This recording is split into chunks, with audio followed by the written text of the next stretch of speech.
On l'a donc appris de la bouche de Bruno Le Maire, le ministre de l'économie et des finances, Nicolas Dose.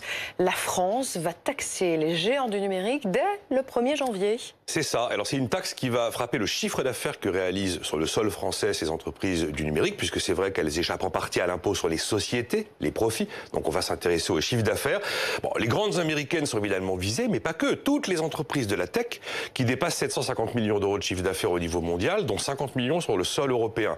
Et alors l'idée, c'est de taxer leur chiffre d'affaires à hauteur de 3%. Mais qu'est-ce qu'on met dans le chiffre d'affaires? Les ventes de données personnelles, les revenus publicitaires.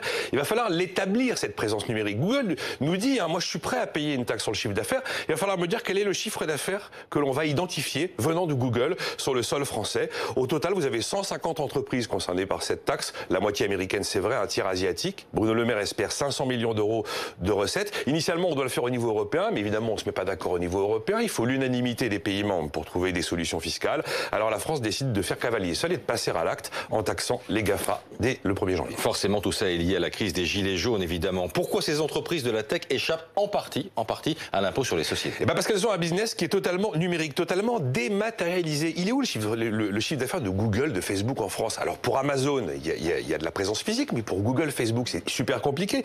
Aussi, leurs actifs sont incorporels. C'est quoi les actifs de Google? C'est de la data, c'est de la base de données. Ce ne sont pas des boutiques, ce ne sont pas des salariés forcément présents sur le sol français. Et en conséquence, face à ces nouveaux business du numérique, la notion d'établissement stable est compliquée.